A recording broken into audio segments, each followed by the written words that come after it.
સુરતી લાલાઓ સૌથી મોખરે 12 બાદ ધોરણ 10માં પણ રાજ્યમાં સૌથી વધુ સુરત જિલ્લાના 4870 વિદ્યાર્થીને A1 ગ્રેડ અને આ વર્ષનો 86.75 પરિણામ. સુરતના LH રોડ પર આવેલ મંગલમ વિદ્યાલયમાં ધોરણ 10નું ઝળહળતું પરિણામ આવ્યું.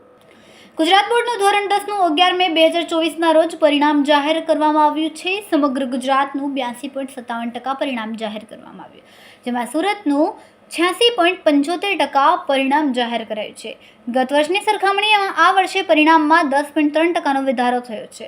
આ સાથે જ ગુજરાતમાં સૌથી વધુ સુરતના 4870 વિદ્યાર્થીઓએ A1 ગ્રેડ મેળવ્યો છે. ઉલ્લેખનીય છે કે 2 દિવસ અગાઉ જાહેર થયેલા ધોરણ 12ના પરિણામમાં સુરત ગુજરાતમાં A1 અને A2 ગ્રેડ પ્રથમ હતો.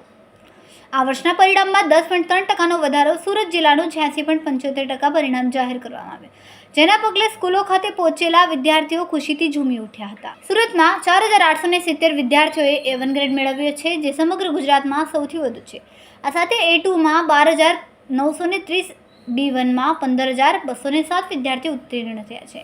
સુરતના LH રોડ પર આવેલ મંગલમ વિદ્યાલયમાં ધોરણ 10નું ઝળહળતું પરિણામ આવ્યું છે. 25 વિદ્યાર્થીઓમાંથી 3 વિદ્યાર્થીઓએ A1 ગ્રેડ અને 7 વિદ્યાર્થીઓએ A2 ગ્રેડ પ્રાપ્ત કરીને શાળાનું નામ રોશન કર્યું છે. સુરતથી હર્ષદ પાટીલ સાથે સુનિલ પાટીલ, સત્યનો અવાજ ગુજરાતી ન્યૂઝ. જય શ્રી કૃષ્ણ. હું તેજેન્દ્રભાઈ સાવલિયા, મંગલમ વિદ્યાલયના સંચાલક તરીકે આજ રોજ ધોરણ 10નું પરિણામ જાહેર થયું છે, ત્યારે અમારી શાળાની અંદર 3 બાળકો A1 ગ્રેડ પ્રાપ્ત કરેલ છે. ફર્સ્ટ નંબર ઉપર રિંકલ, જેણે ખૂબ સરસ મજાનું પર્સન્ટેજ અને રેન્ક પ્રાપ્ત કરી શાળાનું નામ રોશન કર્યું છે, જેના પપ્પાની પરિસ્થિતિ ખૂબ જ મધ્યમ વર્ગના બાળકો છે અને આજે 3 બાળકોની પરિસ્થિતિ હીરા મજૂરી કરી મમ્મી ડાયમંડ ચોંટાડી અને બાળકોને રાતને દી મહેનત કરાવી ભણાવે છે. વિદ્યાર્થી, શિક્ષક અને વાલીઓનો આ ત્રિવેણી સંગમથી આજે બાળકોએ આ રિઝલ્ટ સરસ મજાનું હાસિલ કરેલું છે. દર વર્ષની જેમ અમારી શાળાની અંદર A1 ગ્રેડની અંદર વિદ્યાર્થીઓ સારામાં સારું પ્રમાણ પ્રાપ્ત કરે છે. કુલ 25 બાળકો હતા, એમાંથી 3 બાળકો A1 ગ્રેડ અને 7 બાળકો A2 ગ્રેડ પ્રાપ્ત કરેલ છે. આ પૂરો શ્રેય અમારા ગણિતના શિક્ષક, ઇંગ્લિશ અને વિજ્ઞાન અને ગુજરાતીના ખૂબ મહેનત કરી બાળકોને રાઉન્ડ ટેસ્ટ, કાર્યક્રમો, વાલી મિટિંગ, મોટિવેશન સેમિનાર, આ દરેક વસ્તુને લઈને ધ્યાનમાં બેસીને આજે આ રિઝલ્ટની સફળતા પ્રાપ્ત કરી છે. આવનારા વર્ષોમાં પણ આવું પ્રાપ્ત કરે એવી અમે લાગણી અમીશું. બીજું ખાસ એવું કહેવાનું કે આ વિસ્તારની અંદર સરસ મજાનું રિઝલ્ટ અને નાના મધ્યમ વર્ગના આપતી સંસ્થા એટલે કે મંગલમ વિદ્યાલય છે. મારું નામ ચૌહાણ વૈશાલી વિનુભાઈ છે. આજ રોજ SSC બોર્ડનું પરિણામ જાહેર થયું છે. મારે 98.17 PR છે અને 92.5% છે. આ પાછળ અમારી સ્કૂલના શિક્ષકશ્રીઓ અને વાલીઓનો ખૂબ જ ફાળો આપ્યો છે.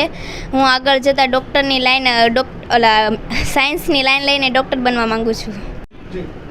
મારું નામ છોટાળા ધ્રુવી હિંમતભાઈ છે. આજરોજ ધોરણ 10 SSC બોર્ડનું રિઝલ્ટ જાહેર થયું છે, જેમાં મારે 97.21 PR અને 91% આવેલા છે. મને ખૂબ આનંદ થાય છે.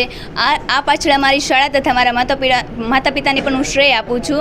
અમારી શાળા તરફથી અમને ખૂબ જ સારી એવી મહેનત કરાવવામાં આવી હતી. હું આગળ જતાં હું સાયન્સ લઈને ડૉક્ટર બનવા માગું છું. મારું નામ ભોજાભાઈ ખોલા. આજે મારા બાળકોનો 10માના રિઝલ્ટ આવેલા છે, A1 આવેલા છે. તો એની અંદર આપણે મંગલમ સ્કૂલમાં મારા બાળકો ભણે છે, બહુ સારી ટકાવારી લાવ્યા છે. સ્કૂલનો, સ્ટાફનો અને અહીંના સાહેબોનો બહુ જ મહેનત અને બહુ જ ફાળો રહ્યો છે. તે બદલ અમે લાગણી અનુભવીએ છીએ. મારું નામ ખોલા રિંકલ ભોજાભાઈ છે. આજરોજ SSC બોર્ડનું પરિણામ આવ્યું, જેમાં હું મંગલમ વિદ્યાલયની વિદ્યાર્થીની મારે પર્સન્ટાઇલ 99.14 અને પર્સન્ટેજ 94.33 આવેલા છે, જેનો હું શ્રેય મારા સ્કૂલના શિક્ષકો, જેણે મને બોર્ડ 10મું સ્ટાર્ટિંગ થયું ત્યારથી તે પૂરું થયું ત્યાં લગી મને સહયોગ આપ્યો છે. મારા માતા પિતા અને મારી મહેનતને આપવા માગું છું. કેટલા કલાક મહેનત કરતા હતા? હું 3 થી 4 કલાક મહેનત કરતી હતી અને જ્યારે બોર્ડ શરૂ થઈ ત્યારે 5 થી 6 કલાક મહેનત કરતી હતી. ચૌહાણ વિનુભાઈ મારું નામ છે અને આ મંગલમ સ્કૂલની અંદર મારી બાળકી ભણે છે અને 10મા ધોરણમાં સારું એવું રિઝલ્ટ 92% લાવેલી છે. અને મારા ઘરની પરિસ્થિતિ બહુ નબળી હતી અને મેં મહેનત કરાવરાવી અને સાહેબોનો અને સ્ટાફનો બધો સહયોગને કારણે મારી વિદ્યાર્થીની આ ટકાવારી લાવી છે.